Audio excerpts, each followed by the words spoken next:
国国际广播电台。ये China radio international है।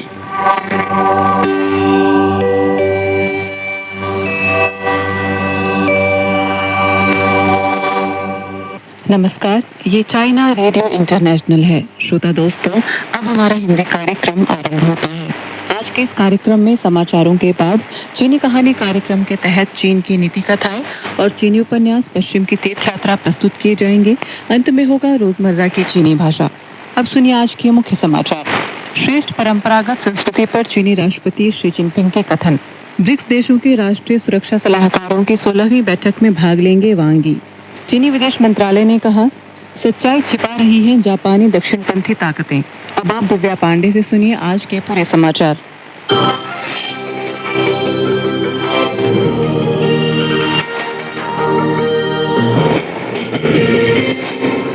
इस साल 19 जून को ट्वेनवो फेस्टिवल, जिसे ड्रैगन बोट फेस्टिवल भी कहा जाता है, चीन के 4 बड़े पारंपरिक त्योहारों में से एक है। ट्वेनवो फेस्टिवल चीन की बेहतरीन पारंपरिक संस्कृति से गहराई से जुड़ा हुआ है। इस मौके पर हम सब मिलकर बेहतरीन पारंपरिक संस्कृति पर चीनी राष्ट्रपति शी जिनपिंग के शब्दों को याद करेंगे। शी जिनपिंग चीनी श्रेष्ठ परंपरागत संस्कृति को बनाए रखने और संवर्धित करने को बहुत महत्व देते हैं। उन्होंने कहा था कि श्रेष्ठ परंपरागत संस्कृति चीनी राष्ट्र की आध्यात्मिक जीवन रेखा है। लंबे इतिहास में चीनी राष्ट्र ने एक महान भावना और श्रेष्ठ परंपरागत संस्कृति विकसित की है। ये चीनी राष्ट्र का सदाबहार होने का सांस्कृतिक जीन है और चीनी राष्ट्र के महान पुनरुत्थान की भावनात्मक शक्ति भी है। हमें नई स्थिति को जोड़कर उसका प्रचार प्रसार करना चाहिए। ट्वेनवो फेस्टिवल की शुरुआत 2000 साल से भी पहले एक महान देशभक्त कवि शू युआन की याद में हुई थी। शी जिनपिंग ने शू युआन की मशहूर कविता को कई बार कोट किया है। 3 सितंबर 2014 में उन्होंने चीनी जनता की जापानी आक्रमण विरोधी युद्ध विजय की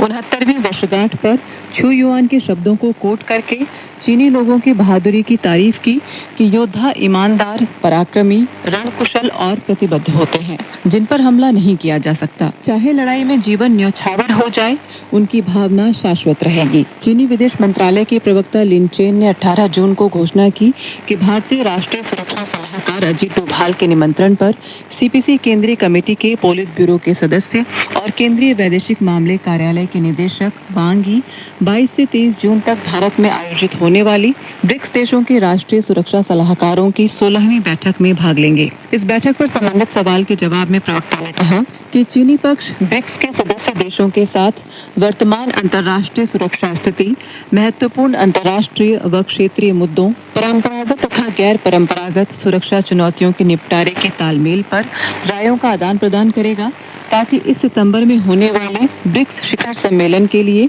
राजनीतिक तैयारी की जाए। चीन इस बैठक में ब्रिक्स सदस्यों के साथ आदान प्रदान मजबूत कर ब्रिक्स राजनीति व सुरक्षा क्षेत्रों के सहयोग को गहराने और विश्व शांति व सुरक्षा के लिए सकारात्मक योगदान देने की प्रतीक्षा करता है।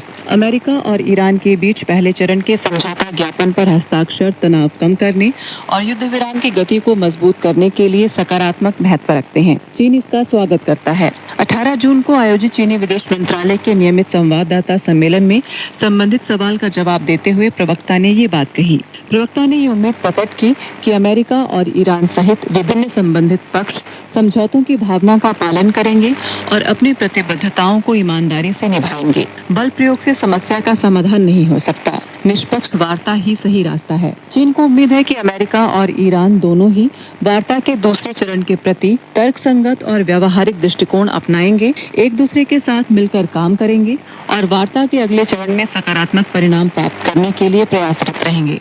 हाल ही में वृत्तचित्र यूनिट 731 का अनावरण जापान के गुप्त मानव प्रयोग प्रसारित हुआ, जिसने व्यापक ध्यान आकर्षित किया और दर्शकों को ऐतिहासिक सच्चाई को और अधिक समझने में मदद मिली। इसके जवाब में चीनी विदेश मंत्रालय के प्रवक्ता लिन चेन ने 18 जून को एक नियमित प्रेस कॉन्फ्रेंस में कहा कि द्वितीय विश्व युद्ध के दौरान जापानी सेना की यूनिट 731 ने अमानवीय जीवित मानव प्रयोग और जीवाणु युद्ध किए। पीड़ितों में कई चीनी नागरिक सोवियत युद्धबंदी, कोरियाई मजदूर और बंदी बनाए गए ब्रिटिश और अमेरिकी सैनिक शामिल थे। यह अत्यंत अंधकारमय और क्रूर इतिहास मानवता के अंतरात्मा और नैतिक मूल्यों को चुनौती देता है। उन्होंने कहा कि चिंताजनक बात यह है कि अकाट्य सबूतों के बावजूद जापानी दक्षिणपंथी ताकतें न केवल अपने कार्यों पर पुनर्विचार करने से इनकार करती हैं, बल्कि कुख्यात यूनिट 731 को स्वास्थ्य अनुसंधान में लगी इकाई बताकर उसका महिमा मंडन करती हैं। वे व्यापक रूप से ऐतिहासिक तथ्यों को तोड़ मरोड़ कर पेश कर रही हैं और सच्चाई को छुपाने और अपने अपराध को कम आंकने की पुरजोर कोशिश कर रही हैं। चीनी विदेश मंत्रालय के एक प्रवक्ता ने 18 जून को दक्षिण कोरिया के विदेश मंत्रालय के एक अधिकारी द्वारा चीन दक्षिण कोरिया संयुक्त विज्ञप्ति में ताइवान संबंधी बयानों की सार्वजनिक रूप से पूर्ण पुष्टि के संबंध में पूछे गए सवालों के जवाब दिए। एक पत्रकार ने पूछा, दक्षिण कोरिया के विदेश मंत्रालय की पूर्वोत्तर और मध्य एशिया ब्यूरो के महानिदेशक नाम जिन ने 18 जून को पत्रकारों को बताया कि दक्षिण कोरिया चीन संयुक्त विज्ञप्ति में कहा गया है कि दक्षिण कोरिया गणराज्य की सरकार चीन जनवादी गणराज्य की सरकार को चीन की एकमात्र कानूनी सरकार के रूप में मान्यता देती है और चीन के इस रुख का सम्मान करती है कि केवल एक चीन है और ताइवान चीन का हिस्सा है। दक्षिण कोरिया का रुख अपरिवर्तित है। इस पर चीन की क्या टिप्पणी है? प्रवक्ता ने बताया कि दक्षिण कोरिया के राष्ट्रपति ली जे म्यूंग ने इस वर्ष जनवरी में चीन यात्रा से पहले चीनी मीडिया को दिए एक साक्षात्कार में ताइवान सवाल पर कहा था कि दक्षिण कोरिया और चीन के बीच बुनियादी संबंध राजनयिक संबंधों की स्थापना के समय से ही अत्यंत सैद्धांतिक और मूलभूत स्थितियों पर आधारित है। दक्षिण कोरिया सरकार हमेशा से इस स्थिति का पालन करती रही है और इससे कभी विचलित नहीं हुई है। चीन की सबसे प्रमुख चिंता यानी ताइवान सवाल के संबंध में दक्षिण कोरिया हमेशा की तरह एक चीन सिद्धांत का सम्मान करने की स्थिति को कायम रखेगा।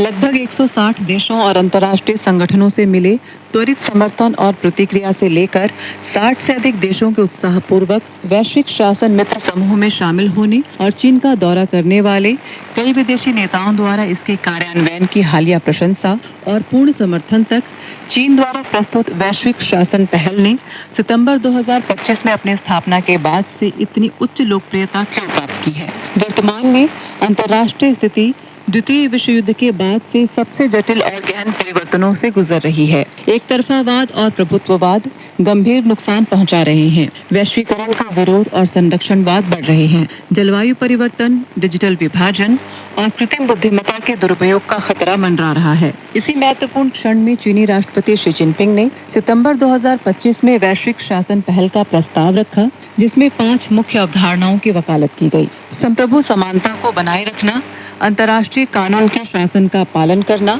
बहुपक्षवाद का अभ्यास करना, जन केंद्रितता को बढ़ावा देना और कार्रवाई उन्मुख दृष्टिकोणों पर जोर देना। ये पहल वैश्विक शासन प्रणाली किस प्रकार की होनी चाहिए और वैश्विक शासन में सुधार एवं उसे बेहतर कैसे बनाया जाए जैसे समकालीन प्रश्न का चीनी समाधान प्रस्तुत करती है।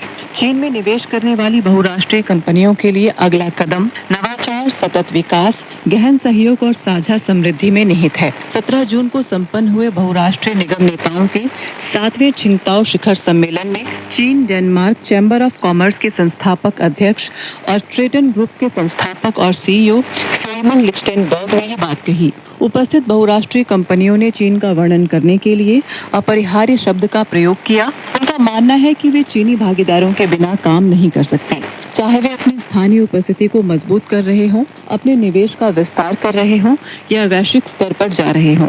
चीन में बहुराष्ट्रीय निगमों के लिए आयोजित होने वाले पहले बड़े कार्यक्रम के रूप में इस शिखर सम्मेलन ने दुनिया भर के 44 देशों और क्षेत्रों के बहुराष्ट्रीय निगमों के 322 वरिष्ठ अधिकारियों को आकर्षित किया और 57 प्रमुख परियोजनाओं पर हस्ताक्षर किए, जिनमें 20 विदेशी निवेश परियोजनाएं शामिल हैं, जिनका कुल निवेश 2 अरब 56 करोड़ अमेरिकी डॉलर है। इस शिखर सम्मेलन में पहली बार नई ऊर्जा वाहनों, नई ऊर्जा भंडारण और स्मार्ट कृषि पर विशेष कार्यक्रम आयोजित किए गए। इसमें बेल्ट एंड रोड पहल में भाग लेने वाले देशों के साथ जुड़ने के लिए देश विशिष्ट उद्यमों के लिए एक विशेष सत्र की स्थापना भी की गई और पहली बार सेवा उद्योग के विस्तार पर एक बंद कमरे में नीतिगत बैठक आयोजित की गई, जिससे उद्यमों की जरूरतों का प्रभावी ढंग से जवाब दिया जा सके।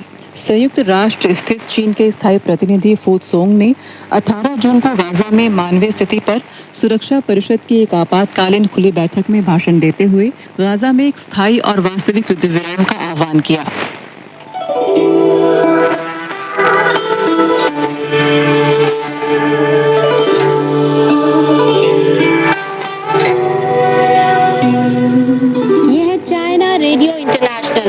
आप सुन रहे हैं अपनी दोस्त और होस्ट लीला भट्ट के साथ चीनी कहानी कार्यक्रम।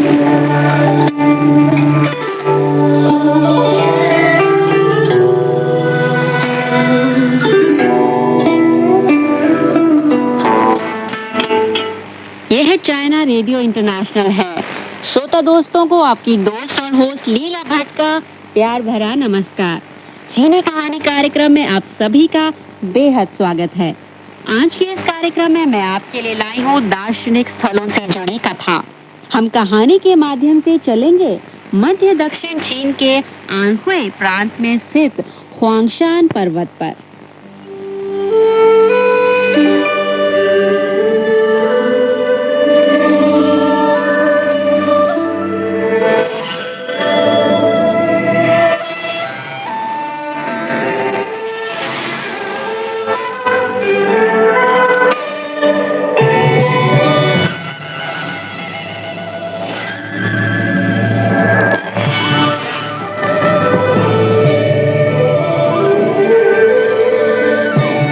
मध्य दक्षिण चीन के आनहुई प्रांत में स्थित हुआंगशान पर्वत चीन का एक लोकप्रिय दर्शनीय स्थल है और विश्व प्राकृतिक धरोहरों की सूची में भी शामिल है। हुआंगशान पर्वत का नाम पहले ईशान था, बाद में उसका नाम बदलकर हुआंगशान रखा गया। इसकी क्या वजह है, तो आइए दोस्तों जानते हैं। चीनी पौराणिक कथा के अनुसार हुआंगती चीन का पूर्वज था। वह राजा के आसन पर 100 साल बैठा और उसे प्रजा का बड़ा सम्मान मिला। अधिक उम्र होने के चलते उसने राजा की गद्दी कम उम्र वाले शाओ हाओ के हवाले कर दी। लेकिन हुआंगती जीवन से गहरा प्रेम करता था। वह यूं ही बेकार बैठे मरना नहीं चाहता था। अतः उसने अमर रहने के रहस्य की खोज करने का निश्चय किया। वह ताओ धर्म के आचार्य रोंगछंग और फूचियो कोंग को अपना गुरु बनाकर उनसे संजीवनी बूटी बनाने की कला सीखने लगा। ताओ धर्म चीन का अपना धर्म है। इसके विकास के प्रारंभिक काल में परंपरा के अनुसार संजीवनी बूटी बनाने की लगातार कोशिश की जाती रही।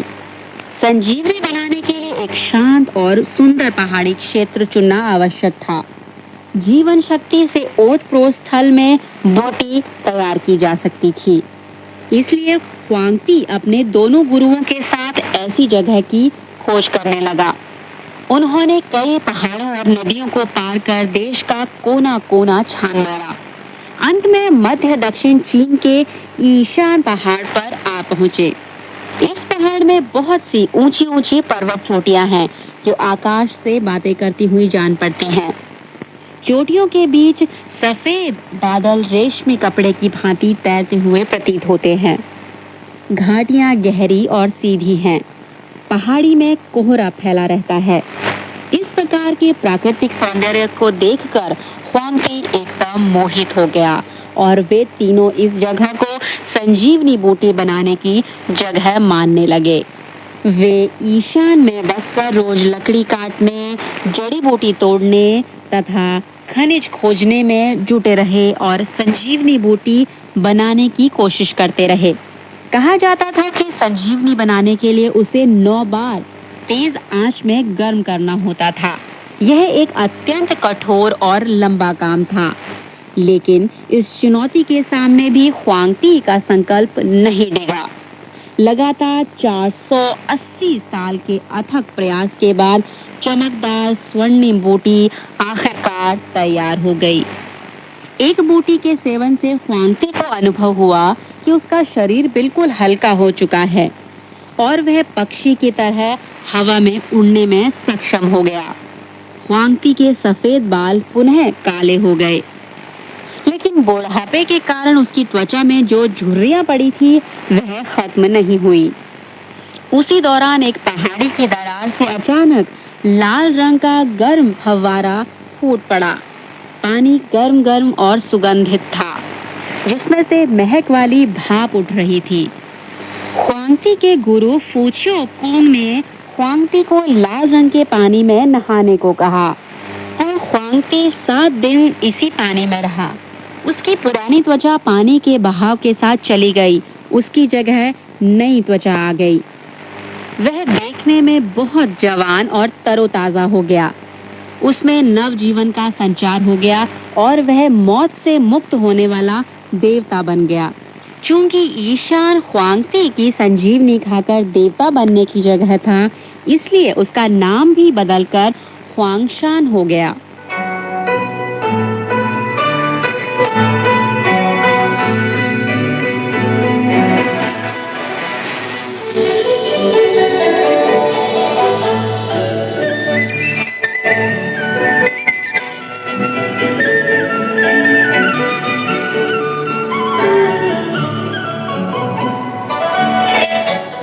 ख्वांगशान पर्वत में एक अत्यंत मशहूर दर्शनीय स्थल है, जहां गहरी घाटी में एक गगनचुंबी पर्वत चोटी सीधी खड़ी नजर आती है।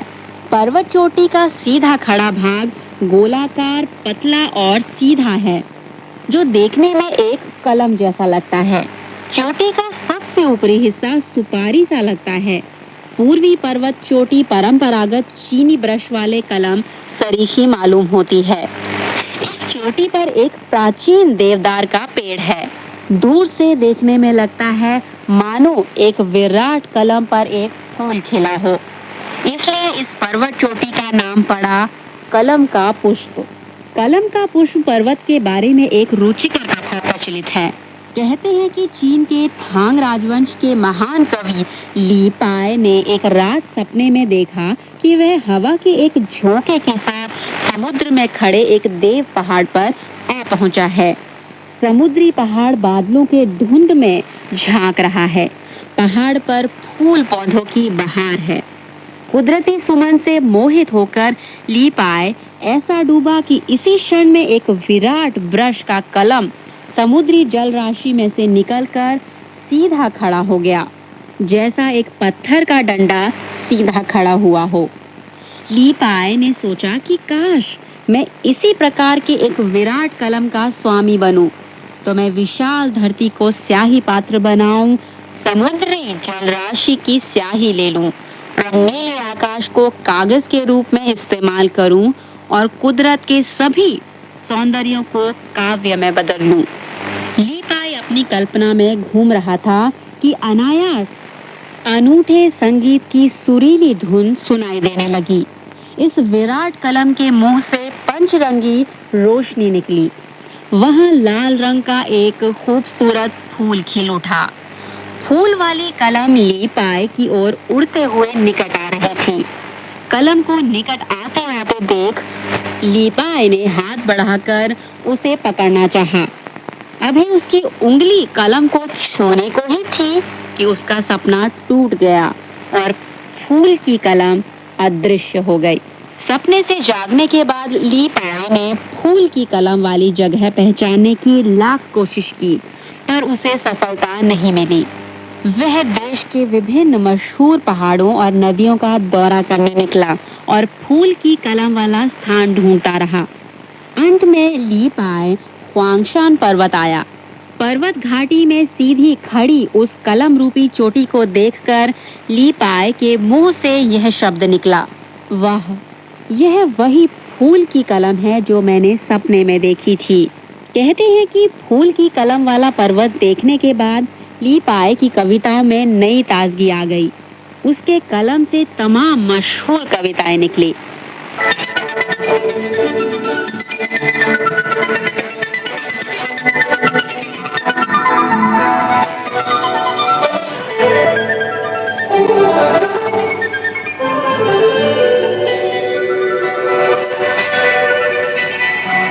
तो दोस्तों, अभी आपने सुनी मध्य दक्षिण चीन के आनहुई प्रांत में स्थित ख्वांगशान पर्वत के बारे में कहानी। उम्मीद करती हूँ आपको कहानी बेहद पसंद आई होगी।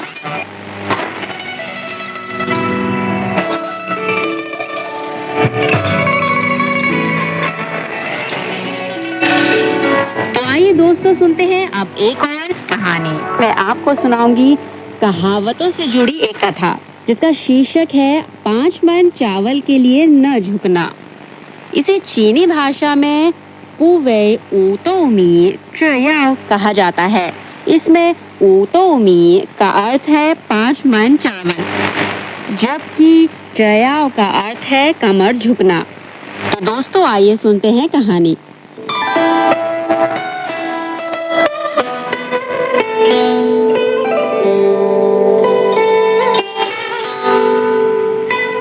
चीन के चिन राजवंश में थाओ युआन मिंग नाम के महाकवि पद और धन दौलत से लगाव न रखने और तानाशाही से नफरत करने की वजह से चीन के इतिहास में बहुत मशहूर हैं।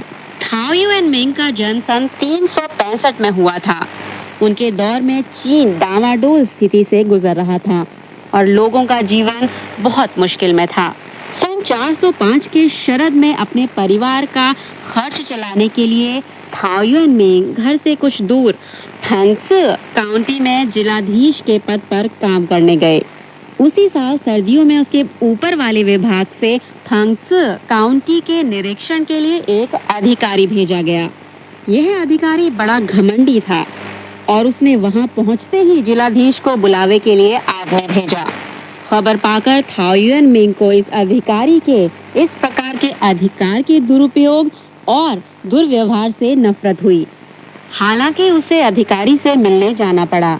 रवाना होने से पहले थाओ युआन मिंग के अधीनस्थ सचिव ने उसे याद दिलाया। यह अधिकारी छोटी मोटी औपचारिकता पर बहुत ध्यान देता है। आपको उसके सामने अच्छे वस्त्र पहनने के साथ साथ विनम्रता दिखानी चाहिए, वरना वह आपसे बड़े नेताओं के सामने आपको खरी खोटी सुनाएगा। थाओ युआन मिंग हमेशा न्याय और सज्जनता का पक्ष लेता था और अहंकार से नफरत करता था। अधीनस्थ की बात सुनकर आह भरते हुए उसने कहा, भूख से मर भी जाऊं तो भी 5 मन चावल वेतन के लिए इस प्रकार के दुष्ट अधिकारी के सामने नहीं झुक सकता। अंततः थाओ युआन मिंग ने इस्तीफा देकर जिलाधीश के पद को छोड़ दिया। फिर जीवन भर अधिकारी का काम नहीं किया। पद छोड़ने के बाद थाओ युआन मिंग ने ग्रामीण जीवन निर्वाह करना शुरू किया। वह खुद खेतीबाड़ी में भी लगा।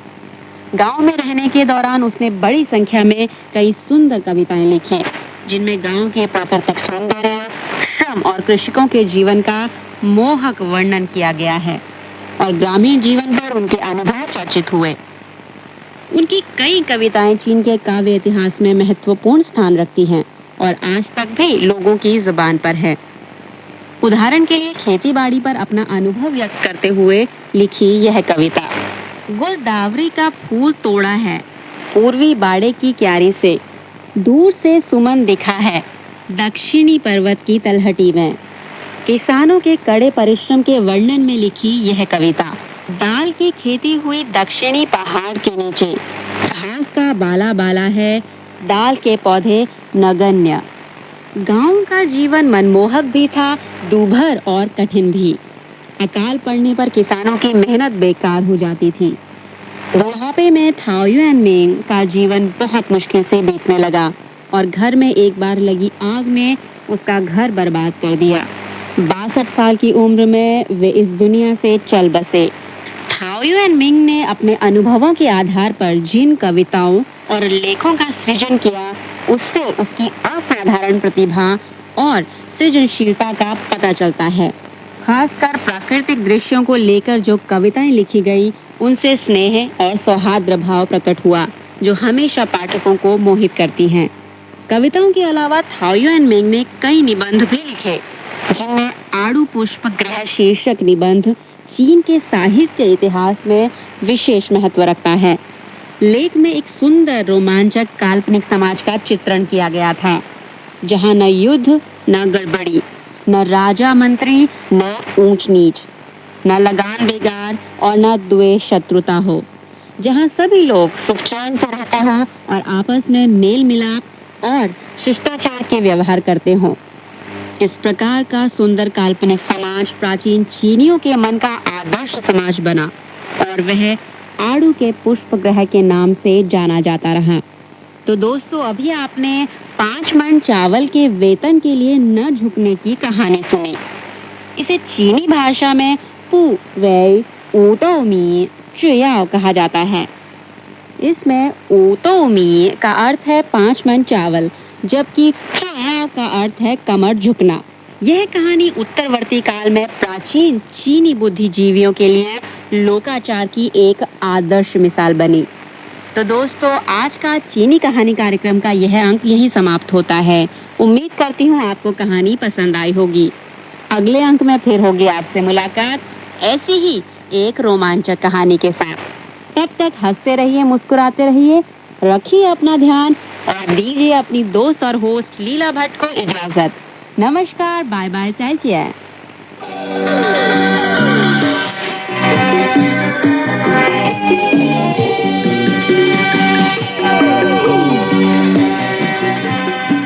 चाइना रेडियो इंटरनेशनल है। अब शुरू होता है पश्चिम की तीर्थ यात्रा महासागर का समय।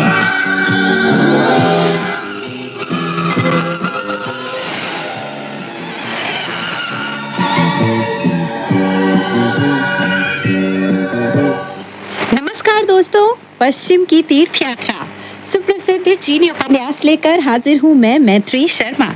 आज की कहानी इस प्रकार है। दोस्तों, अब तक आपने कहानी में सुना कि वानर का सामना राक्षस से हो जाता है। शुकर को पास आकर अपने पांचे से राक्षस पर वार करने की हिम्मत हो जाती है। वानर उसे टोकता है कि वार नहीं करना, क्योंकि गुरुदेव ने अगर देख लिया तो वे नाराज हो जाएंगे। वानर कहता है कि अच्छा यही होगा कि तुम अपना हथियार उल्टा पकड़ लो और दस्ते से वार करो। चलिए दोस्तों, कहानी को आगे बढ़ाते हैं और सुनते हैं कहानी में आगे क्या हुआ।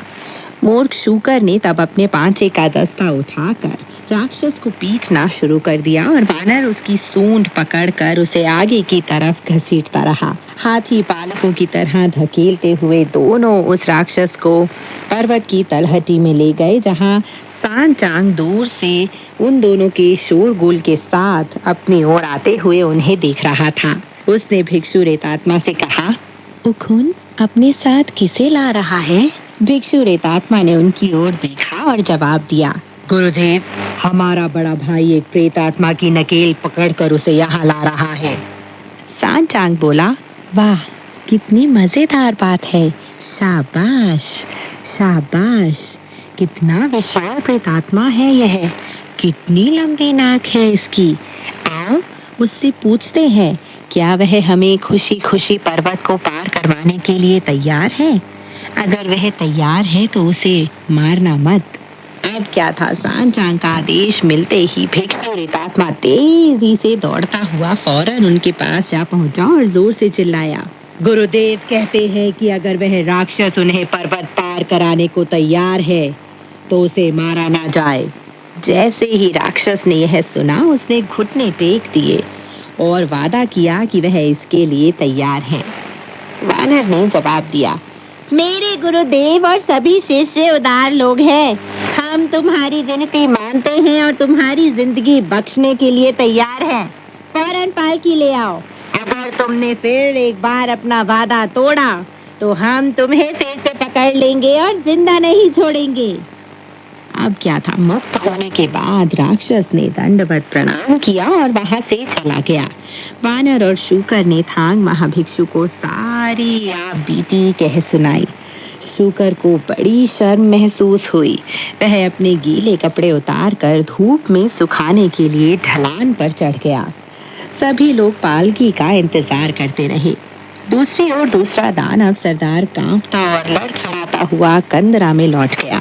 उसके लौटने से पहले ही कुछ छोटे दानवों ने वरिष्ठ दानव सरदार और तीसरे दानव सरदार को सूचना दे दी थी कि वानर उसे सूंड में पकड़कर घसीटकर यहाँ से ले गया है। चिंतित होकर वरिष्ठ दानव सरदार तीसरे दानव सरदार के साथ अपने सैनिकों को कंदरा के बाहर ले ही जा रहा था कि उन्होंने देखा कि दूसरा दानव अकेले ही लौट रहा है।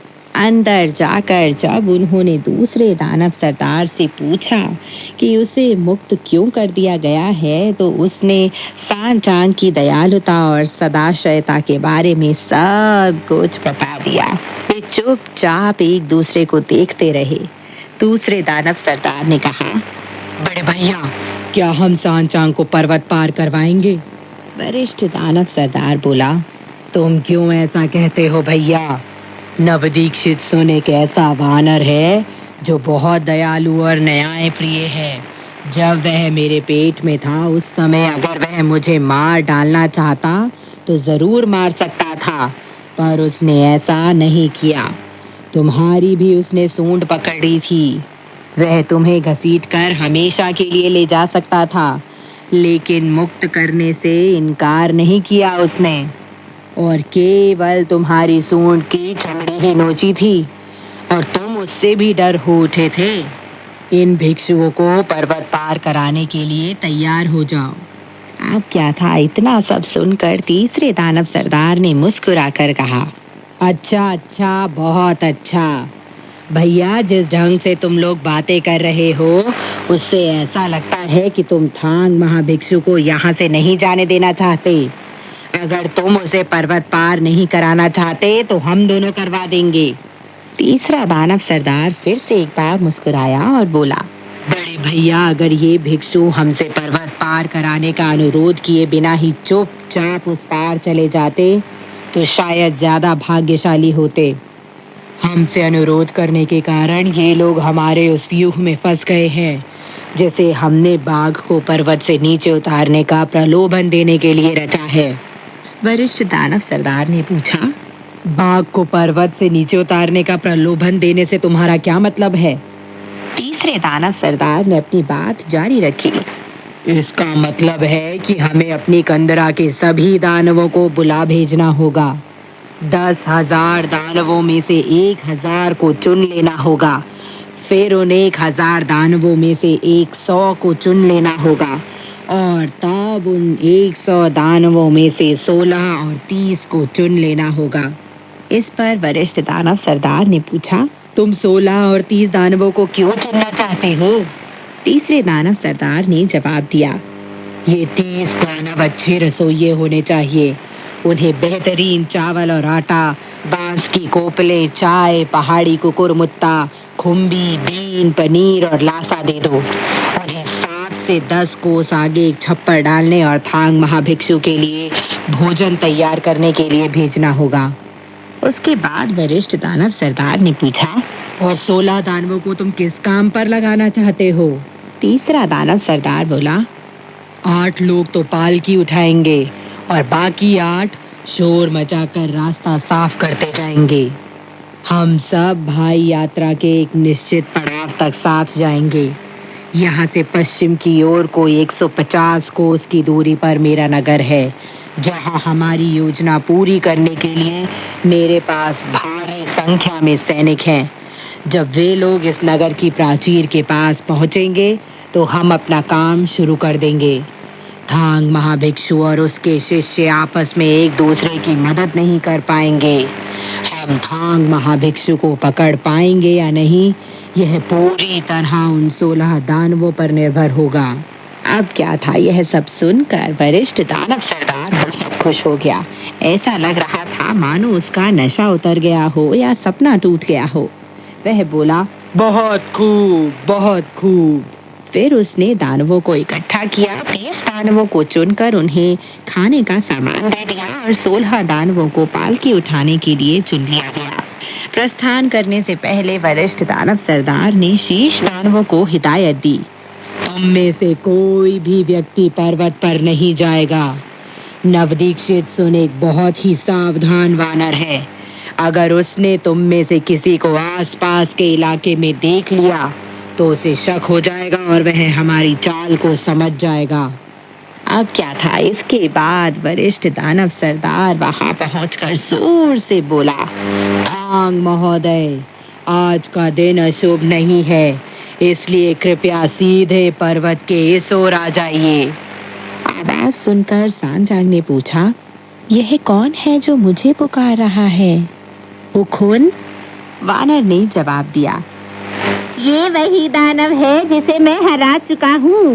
ये लोग आपको पर्वत पार कराने के लिए पालकी ला रहे हैं। फिर सांजांग ने आगे बढ़कर इन शब्दों के साथ दानवों का अभिवादन किया, बहुत बढ़िया, बहुत बढ़िया। अपने सुयोग्य शिष्य की अद्भुत शक्ति के बिना मैं यह यात्रा पूरी नहीं कर पाऊंगा। आप लोगों की इस अनुकंपा के लिए मैं आपका अत्यंत आभारी हूँ। जब मैं धर्म सूत्र प्राप्त करके छांगान लौटूंगा तो आपकी प्रशंसनीय उपलब्धियों की चर्चा जरूर करूंगा। दानवों ने झुककर कहा, कृपया पालकी पर बैठ जाइए महोदय।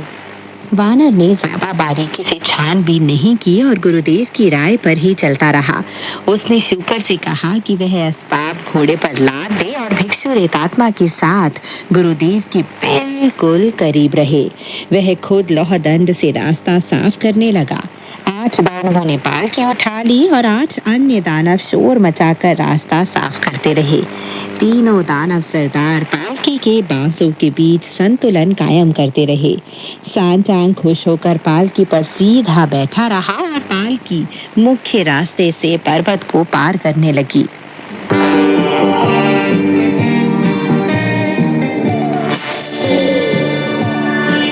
दोस्तों, अब तक आपने कहानी में सुना कि दानवों को खाने के बाद वानर सांचांग के पास वापस लौट आया। दानवों ने सांचांग से पर्वत पार करवाने को कहा, वादा भी किया, लेकिन वानर को जरा भी शक नहीं हुआ। उसे यह पता ही नहीं लगा कि वे केवल झूठा वादा कर एक स्वांग रच रहे थे। चलिए दोस्तों, कहानी को आगे बढ़ाते हैं और सुनते हैं कहानी में आगे क्या हुआ। सांचांग और उसके शिष्यों को इस बात का जरा भी एहसास नहीं था कि दानवों के गिरोह ने मनोयोग पूर्वक उन्हें पर्वत पार कराने का स्वांग रचा। उन्होंने भिक्षु मंडली की बहुत सेवा की। 10 कोस चलने के बाद पहला शाकाहारी भोजन और 15 कोस चलने के बाद दूसरा शाकाहारी भोजन परोसा गया। ज्यादा रात होने पर पहले ही उनके आराम की व्यवस्था कर दी गई थी। रास्ते में हर चीज को साफ सुथरा और व्यवस्थित रखा गया। हर रोज 3 बार उनके लिए भर पेट स्वादिष्ट भोजन का इंतजाम किया गया। रात को आराम से सोने का इंतजाम किया गया ताकि वे अच्छी तरह से नींद ले सके। जब वे पश्चिम की ओर करीब 150 कोस का सफर तय कर चुके थे तो उनका काफिला 4 दीवारी से घिरे एक नगर के पास जा पहुंचा। वानर, जो कि पालकी से 1/3 कोस आगे चल रहा था, अपना लोहदंड ऊपर उठा लिया। नगर को देखकर वह इतना ज्यादा डर गया कि लड़खड़ाकर नीचे गिर पड़ा और उठ नहीं पाया। क्या आप जानते हैं कि उसके समान साहसी बहादुर व्यक्ति इतना ज्यादा क्यों डर गया था? इसकी वजह थी उसने नगर के आकाश में अनिष्टकारी वातावरण को दूर से ही देख लिया था। अचानक उसे अपने पीछे से साएं साएं की आवाज आई। वह तेजी से मुड़ा तो देखा तीसरा दानव सरदार एक दैवी वर्गाकार कुठार ऊपर उठाकर उसके सिर पर वार करने ही वाला है। उछल कर वानर ने अपने लोहदंड से दानव के चेहरे पर चोट की। दोनों गुस्से में तमतमाते हुए और दांत पीसते हुए शब्दहीन संघर्ष करने लगे।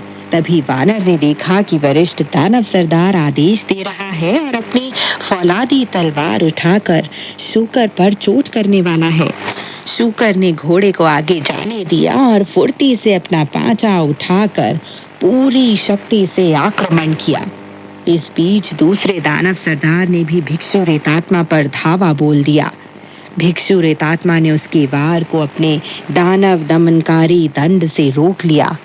अब तीनों दानव सरदारों और तीनों भिक्षुओं के बीच एक बहुत ही बड़ा युद्ध होने लगा था। वे अपनी जान हथेली पर रखकर लड़ रहे थे। 16 छोटे दानवों ने उनके आदेश का पालन किया। छोटे दानव जोर से चिल्लाए, हमारे सरदार चल चलकर थांग महाभिक्षु को बंदी बना लाए हैं। अब क्या था, सभी छोटे बड़े ओहदे वाले दानवों ने नगर प्राचीर से नीचे उतरने का फैसला कर लिया और उन्होंने नगर द्वार खोल दिए। हर सैन्य वाहिनी को आदेश दिया गया कि वह अपना झंडा लपेट दे, ढोल बजाना बंद कर दे और किसी भी सूरत में युद्ध घोष ना करे या फिर घंटे घड़ियाल भी ना बजाए। वरिष्ठ दानव सरदार ने यह आदेश दिया है कि थांग महाभिक्षु को जरा भी डराया ना जाए। वे डर को बर्दाश्त नहीं कर पाएंगे। अगर वे डर गए तो उनका मांस खट्टा हो जाएगा और खाने लायक नहीं रहेगा। दानवों ने खुश होकर सांचांग का स्वागत किया। झुककर प्रणाम करने के बाद वे उसे राजमहल के सिंहासन महाकक्ष में ले गए, जहां उसे परम सम्मानित आसन पर बिठाया गया। उसे चाय पिलाई गई और भोजन करवाया गया। दानवगण उसके आगे पीछे घूमते रहे। यह सारा नजारा देखकर श्रद्धेय धर्माध्यक्ष का सिर चकराने लगा और वह बहुत असमंजस में पड़ गया। जो लोग आसपास दिखाई दे रहे थे उनमें से कोई भी उसकी जान पहचान का नहीं था। जब उन 6 योद्धाओं को लड़ते लड़ते काफी देर हो गई थी तो शाम होने लगी। हवा के साथ साथ बादल भी आ गए और जल्दी ही अंधेरा छा गया। शूकर को देखने में बहुत परेशानी होने लगी क्योंकि उसके बड़े बड़े कान उसकी पलकों को ढक रहे थे। साथ ही उसके हाथ पांव भी उतने फुर्तीले नहीं थे। उसे अपने दुश्मन का मुकाबला करने में बहुत कठिनाई, बहुत परेशानी हो रही थी। इसलिए वह अपने पांचे को घसीटता हुआ मैदान छोड़कर भाग खड़ा हुआ। लेकिन वरिष्ठ दानव सरदार ने अपनी तलवार से उस पर पूरा वार किया जिससे शूकर की मृत्यु लगभग तय थी। लेकिन भाग्यवश उसने अपना सिर एक तरफ हटा लिया जिससे दानव के शस्त्र प्रहार से उसके केवल कुछ बाल ही कटे। तब दानव ने अपने जबड़े खोलकर शूकर को गर्दन से पकड़कर नगर में पहुंचा दिया और छोटे दानवों के सामने पटक कर आदेश दिया कि उसे बांधकर सिंहासन महाकक्ष में पहुंचा दिया जाए। वरिष्ठ दानव सरदार मेघयान में बैठकर अपने दोनों भाइयों की मदद के लिए एक बार फिर आसमान में जा पहुंचा। यह देखकर कि स्थिति नाजुक होती जा रही है, भिक्षु रेतात्मा ने अपने दंड से शत्रु को चकमा देकर भागने की कोशिश की, पर दूसरे दानव सरदार ने अपनी सूंड बाहर निकालकर शोर के साथ उसे उसमें लपेट लिया। भिक्षु रेतात्मा को भी दानव सरदार नगर में ले गया और छोटे दानवों को यह आदेश दिया कि वे उसे बांधकर राजमहल में बंद कर दे। खुद फिर से आकाश में पहुंच गया ताकि दूसरे भाइयों के साथ मिलकर वानर को भी इसी तरह से पकड़ लिया जा सके। जब वानर ने यह देखा कि उसके दोनों गुरु भाई बंदी बना लिए गए हैं तो उसने समझ लिया कि दुश्मन का अकेले ही सामना करना उसके लिए नामुमकिन है। कर नहीं सकता एक कुशल हाथ 2 मुट्ठियों का मुकाबला, कर नहीं सकता एक कुशल हाथ 2 मुट्ठियों का मुकाबला, 2 मुट्ठियां कर नहीं सकती 4 हाथों का सामना, 2 मुट्ठियां नहीं कर सकती 4 हाथों का सामना। जोर से चिल्लाते हुए वानर ने तीनों दानव सरदारों के शस्त्र एक तरफ धकेल दिए और कलाबाजी मेघयान पर सवार होकर भाग खड़ा हुआ। जब तीसरे दानव सरदार ने यह देखा कि वानर कलाबाजी मेघयान पर भाग रहा है तो उसने शरीर को झकझोर कर अपना असली रूप धारण कर लिया और पंख फैलाकर वानर के पास जा पहुंचा। वानर ने पूरी ताकत लगाकर दानव के चंगुल से छूटने की कोशिश की, लेकिन वह असफल रहा। रूपांतरण की अपनी तिलिस्मी शक्ति के जरिए भी वह दानव की पकड़ से छूट नहीं पाया। जब उसने अपना आकार बढ़ाया तो दानव ने भी अपना पंजा फैला दिया और अपनी पकड़ ढीली नहीं होने दी। जब उसने अपना आकार छोटा किया तो दानव ने भी अपना पंजा सिकोड़ लिया। दानव उसे नगर के अंदर ले गया और अपना पंजा ढीला छोड़कर वानर को जमीन पर गिरा दिया। फिर उसने अपने राक्षस अनुयायियों को आदेश दिया कि वे वानर को भी बांधकर शूकर और भिक्षु रेतात्मा के पास भेज दें। वरिष्ठ दानव सरदार और दूसरा दानव सरदार दोनों ही तीसरे दानव सरदार का स्वागत करने के लिए बाहर आ गए। तीसरा दानव सरदार अपने दोनों भाइयों के साथ सिंहासन महाकक्ष में चला गया। अफसोस यह है कि वास्तव में वे वानर को बांध नहीं रहे थे, बल्कि उसे उसकी राह पर भेजने का इंतजाम कर रहे थे। रात का दूसरा पहर शुरू हो चुका था। जब सभी दानव एक दूसरे का अभिवादन कर चुके तो थांग महाभिक्षु को सिंहासन महाकक्ष से बाहर धकेल दिया गया। दीपकों की रोशनी में जब उसकी नजर अचानक अपने तीनों शिष्यों पर पड़ी जो रस्सी से जकड़े हुए जमीन पर पड़े थे, तो श्रद्धेय धर्माध्यक्ष वानर के पास जाकर आंसू बहाता हुआ बोला, शिष्यवर, जब भी हम किसी मुसीबत में फंस जाते हैं तो तुम या तो बाहर निकलकर अपनी तिलिस्मी शक्ति का इस्तेमाल करते हो या किसी जगह जाकर राक्षसों को हराकर मदद मांगते हो।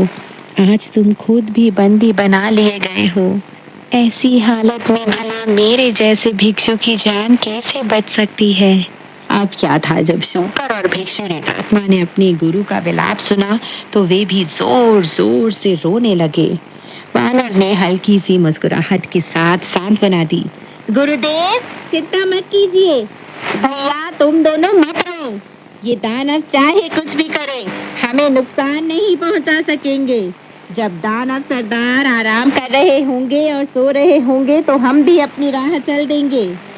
शुकर ने कहा, तुम फिर एक बार मुसीबत मोल ले रहे हो भैया। हमें सन की रस्सियों से बांधा गया है। अगर हम उन्हें कुछ ढीला भी कर लेंगे तो वे लोग पानी छिड़क कर उन्हें फिर से कस लेंगे। तुम तो एकदम दुबले पतले हो, इसलिए तुम्हें पता नहीं चल रहा, लेकिन मुझ जैसे मोटे व्यक्ति की हालत तो खराब हो रही है। वानर ने हंसते हुए कहा, सन की रस्सियों से क्या डरना? तुम्हें उन सब के बारे में इतनी चिंता करने की कोई जरूरत नहीं है।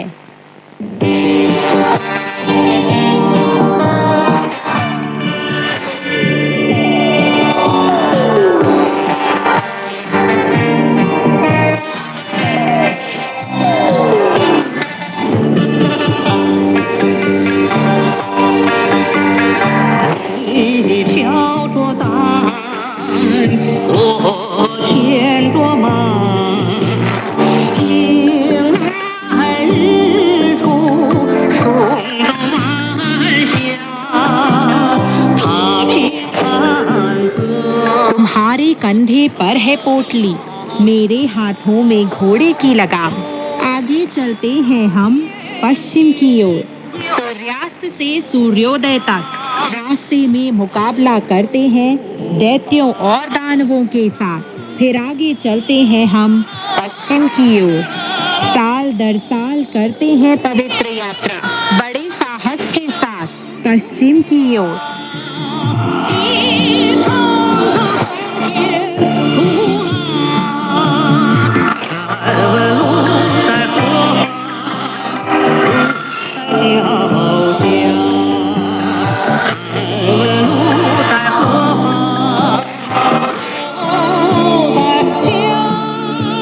तो दोस्तों, आज की कहानी यहीं तक।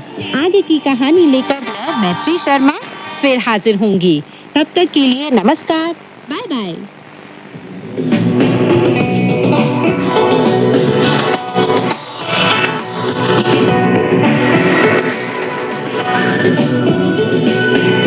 用你的母语学汉语，每日汉语。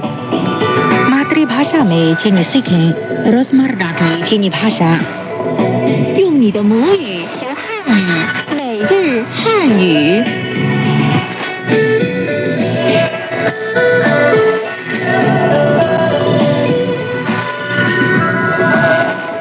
ये चैना रेडियो इंटरनेशनल है। श्रोताओं को सावधानी नमस्ते। राकेश का भी श्रोताओं को नमस्कार। आपका रोजमर्रा की चीनी भाषा कार्यक्रम सुनने के लिए हार्दिक स्वागत। पिछले पाठ में हमने मुख्यतः जन्मदिन मुबारक के बारे में विषय सीखा था।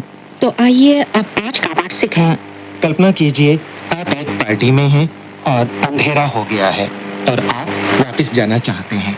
तो ऐसे मौके पर आप मेजबान से क्या कहेंगे? आप बोल सकते हैं, 时间不早了， देर हो गई है। 时间不早了， 时间不早了， 时间का अर्थ है समय, 时间 पू का अर्थ है नहीं, 不 चाओ का अर्थ है देर न हो।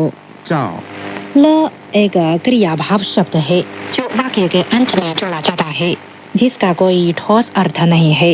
इसलिए इन शब्दों को जोड़ने से जो वाक्य बनता है वो है 时间不早了, अर्थात देर हो गई है।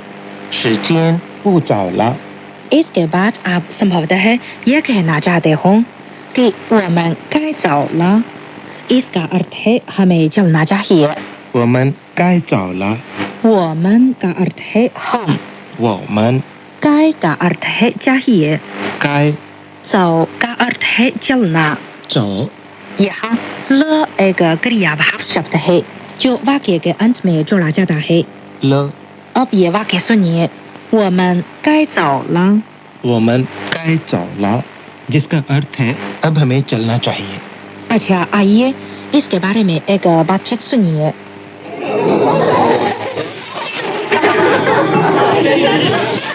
间不早了，我们该走了。欢迎你以后常来。谢谢招待，再见。再见。 राकेश जी, 再见 शब्द आपने कई बार सुना होगा। इसका अर्थ है फिर मिलेंगे। 再见 ये शब्द हमारे रोजमर्रा के जीवन में आम इस्तेमाल होता है। जी हाँ, मैं आपसे सहमत हूँ। अब आप मेरे साथ धीरे धीरे बोलिए। 再见 再见 再का अर्थ है फिर या एक बार फिर। 再 见का अर्थ है मिलना। 见 再见का अर्थ है फिर मिलेंगे। 再见 अब आप इस बातचीत को एक बार फिर सुनिए।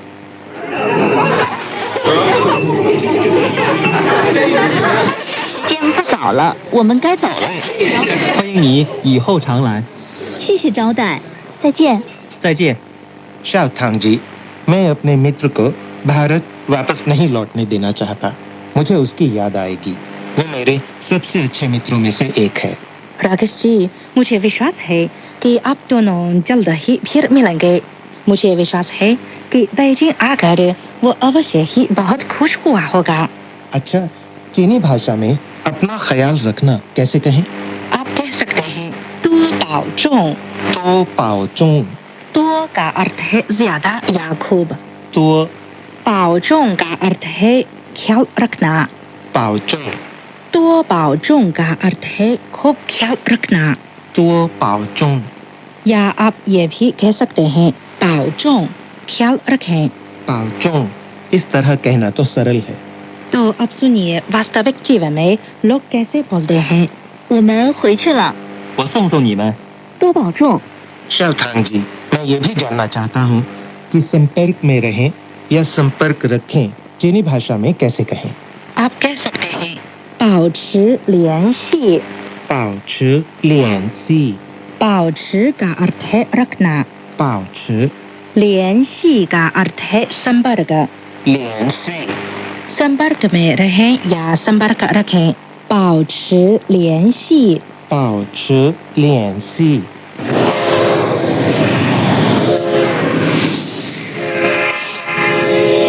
回去吧，有空给我打电话。保持联系，多保重。 अभी आपने सुनी आज के पाठ की तीसरी बातचीत। तो आइए एक बार फिर इसे पढ़ें। अच्छा, देर हो गई वाक्य से शुरू करें। चीनी भाषा में हम इसे बोलते हैं 时间不早了। 时间不早了，时间का अर्थ है समय। 时间不早了 का अर्थ है देर हो गई। 不早了，时间不早了 देर हो गई है। 时间不早了， हमें चलना चाहिए चीनी भाषा में 我们该走了。我们该走了，我们 का अर्थ है हम। 我们该走了 का अर्थ है चलना चाहिए। 该走了， हमें चलना चाहिए। 我们该走了。我们该走了， फिर मिलेंगे चीनी में 再见 कहते हैं। 再见， खूब ख्याल रखें चीनी भाषा में 多保重 कहते हैं। 多保重， आप ऐसे भी कह सकते हैं 保重。保重， संपर्क रखें चीनी में 保持联系 कहते हैं। 保持联系，保持 का अर्थ है रखना। 保持联系 का अर्थ है संपर्क। 联系， संपर्क रखें 保持联系। 保持联系。 तो अब हम पूरी बातचीत सुने। बातचीत 1।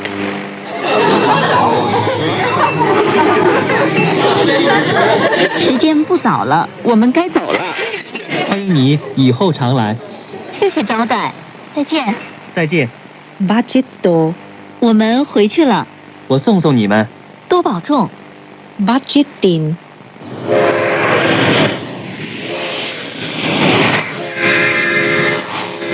回去吧，有空给我打电话。保持联系，多保重。 ये है आज के पाठ की सारी बातचीत। आज का पाठ समाप्त करने से पहले हम फिर एक बार चीनी संस्कृति की कुछ जानकारी ले लें वेदों भाई से। नमस्ते, मैं हूँ वेदों भाई। चीन में मेहमान के रवाना होने से पहले मेजबान अक्सर उन्हें लिफ्ट के पास गाड़ी या बस स्टेशन तक जाकर विदा करते हैं। यदि उनके पास निजी गाड़ी है तो वे संभवतः अपनी गाड़ी में मेहमानों को उनके घर तक छोड़ेंगे। यह प्रथा पश्चिमी देशों से भिन्न है। पश्चिमी देशों के लोग अक्सर फिर मिलेंगे बोलने के बाद अपना द्वार बंद कर लेते हैं। अच्छा दोस्तों, आज का ये कार्यक्रम यहीं तक। अच्छा, अगले कार्यक्रम में फिर मिलेंगे। नमस्कार। नमस्ते।